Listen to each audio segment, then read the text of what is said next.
Hello साथियों, मैं आप सब लोगों का अपने इस एजुकेशनल चैनल पे हार्दिक स्वागत करता हूं। फ्रेंड्स, जैसा कि आप सबको मालूम है कि कल से आपके क्लास 5 और क्लास 8 का एग्ज़ाम होना है। तो आज की इस कड़ी में हम लोग बात करने वाले हैं क्लास 8 के हिंदी के क्वेश्चन पेपर के बारे में, जो कि आपकी कल की परीक्षाओं में पूछे जाएंगे। आज की इस वीडियो में हम लोग बात करने वाले हैं, हम लोग सेट बी यानी क्वेश्चन नंबर 3 तक हम लोगों ने देख लिया था। क्वेश्चन नंबर 4 और 5 जो बाकी है, इसके अलावा जो भी और क्वेश्चन बाकी है उन सबको देखने वाले हैं। तो वीडियो के अंत तक जरूर बने रहे। अगर आपने इसका पार्ट 1 वीडियो नहीं देखा तो वीडियो के आई बटन से जाकर के पहले पार्ट 1 देखें, फिर पार्ट 2 वीडियोस पर आए। और अन्य सब्जेक्ट से भी वीडियोस अपलोडेड हैं, और जो बाकी सब्जेक्ट बच गए हैं उसका भी अपलोड करवा दिया जाएगा। तो चैनल से जुड़े रहें। हम लोग देखते हैं कि क्वेश्चन हमारा क्या क्या बाकी है, उसको हम लोग किस प्रकार से देख सकते हैं और बना सकते हैं। चलिए बढ़ते हैं हम अपने क्वेश्चन की ओर और उसको देखते हैं किस प्रकार से हम सॉल्व कर सकते हैं। तो ये है आपके क्लास 8 की हिंदी का क्वेश्चन, जिसको मैंने ही ऑलरेडी डिस्कस कर लिया था ऑब्जेक्टिव क्वेश्चंस का। अब हम लोग सब्जेक्टिव क्वेश्चंस में क्वेश्चन नंबर 3 तक जो है शब्दों से भाववाचक संज्ञा बना चुके थे, और उससे जो है मुख्य रूप से उसको वाक्य में भी प्रयोग कर चुके थे। लेकिन फिर भी हम लोग क्वेश्चन नंबर 3 से ही इस वीडियो में शुरू कर रहे हैं। तो हम लोग क्वेश्चन नंबर 3 से देखेंगे और उसके प्रश्नों का आंसर हम लोग आप लोगों को बताएंगे। उसके बाद क्वेश्चन नंबर 4 और 5 भी मैं आप लोगों को बताने वाला हूँ। तो चलिए देखते हैं यहाँ पर क्वेश्चन नंबर 3 का आंसर जो मैंने क्या लिखा है। देखिए, लिखना से आप लोगों का भाववाचक संज्ञा लिखावट हो जाएगा। तो इसका वाक्य आप लोग देख सकते हैं, राम की लिखावट साफ नहीं है। तो ये जो है आपका इसका हो गया पहले क्वेश्चन का, आप कह सकते हैं कि वाक्य। दूसरा है मिलाना से मिलावट हो जाएगा। सामान में मिलावट कर बेचना कानूनन अपराध है। मान लीजिए अगर कोई व्यक्ति जो है, कोई दुकानदार जो है सामान में कुछ मिलावट करके बेचता है तो वो क्या है, कानूनन अपराध है। तो ये भी एक वाक्य हो गया। उसके बाद चढ़ना से क्या हो जाएगा, आपका चढ़ाई हो जाएगा। तो इससे सड़क की चढ़ाई बहुत अधिक है, उसमें से आपको 3 ही बनाना था, तो मैंने तीनों आप लोगों को बता दिया। उसके बाद देखिए, बढ़ते हैं हम अपने अगले क्वेश्चन की ओर। तीसरा नंबर का जो दूसरा क्वेश्चन है उसको बाद देखते हैं कि वो क्वेश्चन क्या कहता है।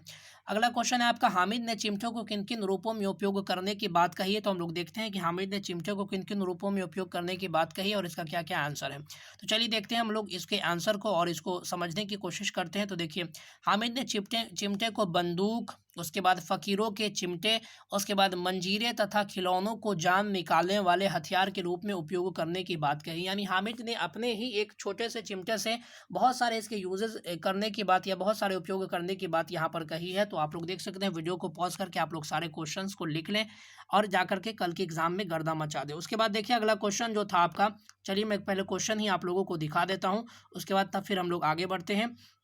तो विक्रमशिला के पाठ्यक्रम में क्या क्या शामिल था। तो देखिए, हम लोग बताते हैं कि विक्रमशिला के पाठ्यक्रम में क्या क्या शामिल था और इसका हम लोगों ने क्या आंसर दिया है आप लोगों के सामने। तो देखिए, विक्रमशिला क्या था, एक बहुत ही सुप्रसिद्ध विश्वविद्यालय हुआ करता था बिहार में ही। तो यहाँ पर देखिए क्या है, ये इसका आंसर जो कि बौद्ध दर्शन के लिए जाना जाता था। तो देखिए, इसका मैंने आंसर दिया है यहाँ पर, विक्रमशिला के पाठ्यक्रम में न्याय, उसके बाद तंत्र विद्या, व्याकरण तथा ज्योतिष की शिक्षा दी जाती थी। साथ ही साथ इसमें बौद्ध दर्शन से भी संबंधित विभिन्न प्रकार के विषयों की पढ़ाई करवाई जाती थी। तो यहाँ पर आप कह सकते हैं विक्रमशिला विश्वविद्यालय के बारे में। अब चलिए हम लोग बढ़ते हैं इसके अगले प्रश्नों की ओर और देखते हैं कि अगला प्रश्न हमारा क्या कहता है। तो अगला प्रश्न जैसे है कि यहाँ पर देखिए, चौथे नंबर का जो प्रश्न है हम लोग इसको ऑलरेडी ही डिस्कस कर चुके हैं इसके पार्ट 1 वीडियो में। अगर आपने नहीं देखा है तो आई बटन से आप लोग जाकर के पार्ट 1 वीडियो भी देख सकते हैं। उसके बाद पार्ट 2 वीडियो भी हम लोग जो है इसको इसमें इसके चौथे के दूसरे क्वेश्चन को भी हम लोग कर चुके हैं, तो इसको भी आप लोग पार्ट 1 वीडियो में देख सकते हैं। बस अब हमारा रहा है सिर्फ 5वां क्वेश्चन। तो 5वें क्वेश्चन की ओर हम लोग देखते हैं। 5वां क्वेश्चन क्या कहता है। श्री कृष्ण से देखिए, आपके सामने 2 क्वेश्चन है। पहला, आज आपके विद्यालय में सांस्कृतिक समारोह आयोजित होने वाला है, आपको इस समारोह में भाग लेना है। घर में से आप किसी भी जैसे ही विद्यालय के निकले वैसे ही बिल्ली ने रास्ता काट दिया, अब आप क्या करेंगे और क्यों। तो यहाँ से आपके सामने 2 सवाल पूछा जा रहा है कि देखिए, अपने ऐसा ग्रामीण क्षेत्रों में ऐसा देखा जाता है कि जो भी आप कह सकते हैं कि इस प्रकार की जो मान्यताएं हैं वो बहुत लोगों में है कि अगर बिल्ली रास्ता काट देती है तो लोग जो है घर से रास्ता बदल करके चले जाते हैं, या फिर रास्ता चेंज कर देते हैं, या वो जहां जा रहे होते हैं वहां जाते ही नहीं। तो आपसे सवाल पूछा जा रहा है कि अगर आपके साथ ऐसा हो तो आप लोग क्या करेंगे। तो ये क्वेश्चन मैं आप लोगों के सोचने पर छोड़ता हूँ। मैं आप लोगों के इसका दूसरा नंबर वाला जो क्वेश्चन है, या तो आप इसको बना दीजिएगा या इसको बना दीजिएगा, दोनों आंसर मिल जाएगा। अब हम लोग जो है यहाँ पर इसके दूसरे क्वेश्चन को हम लोग समझने की कोशिश करेंगे। श्री कृष्ण से मिलने के बाद सुदामा के गांव में हुए परिवर्तन को अनेक अपने शब्दों में व्यक्त करें। तो इसका मैं आप लोगों को आंसर बता देता हूं। तो देखिए कृष्णा और सुदामा के बारे में आप लोगों ने अच्छे तरीके से इनकी दोस्ती के चर्चे सुने होंगे। तो यहाँ पर जो है ये कहानी, ये क्वेश्चन जो है उसी पार्ट से लिया गया है। तो देखिए द्वारिका से लौटकर सुदामा जब अपने गांव वापस आए तो अपनी झोपड़ी के स्थापन बड़े बड़े भव्य महलों को देखकर सबसे पहले तो उनका मन भ्रमित हो गया।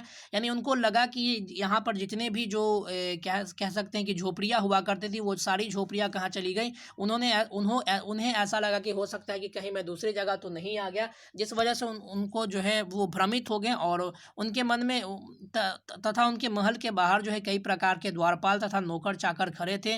उनकी पत्नी तथा बच्चे नए नए वस्त्र धारण किए हुए थे, जिसको देख करके वो मतलब उन्हें जो है अपनी आंखों पर विश्वास ही नहीं हो रहा था। तो ये नज़ारा था सुदामा के गांव का द्वारपाल से, यानी आप कह सकते हैं कि द्वारिका से लौटने के बाद। उसके बाद कुछ और महत्वपूर्ण क्वेश्चन है जो मैं आप लोगों के सामने लेकर के आ चुका हूँ। यहाँ पर मिलान करने वाला क्वेश्चन भी आपके एग्जाम में निश्चित ही पूछा जाएगा। तो देखिए यहाँ पर मिलान करने वाले अगर प्रश्न की बात करें तो यहाँ पर आपके लेख हैं और यहाँ पर लेखक या कवि के नाम यहाँ पर दिए गए, तो इसको मिलान करना है। ठेस की अगर बात कर ले तो ठेस लेखक हैं, ठेस के लेखक है आपके फणीश्वर नाथ रेणु, यानी ऑप्शन नंबर 4 हो जाएगा।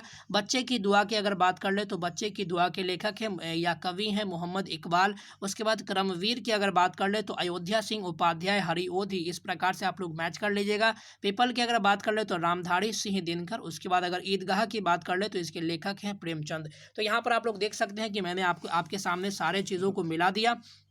अब इसको आप लोग चाहे तो स्क्रीनशॉट ले सकते हैं या वीडियो को पॉज करके आप लोग इसको अच्छे तरीके से लिख सकते हैं। तो ये था आपके सामने पार्ट 2 वीडियो। अगर आप लोग ऐसा डिमांड करते हैं कि पार्ट 3 भी वीडियो लाया जाए, हालांकि क्वेश्चन सब समाप्त हो चुके हैं, अगर आप लोग चाहिएगा तो पार्ट 3 वीडियोज़ भी हम लेकर के आ जाएंगे अन्य किसी जिले के प्रश्न के साथ। तो मिलते हैं अगले वीडियो में अन्य सभी विषयों के क्वेश्चन के लिए। आप हमारे चैनल से जुड़े रहिए।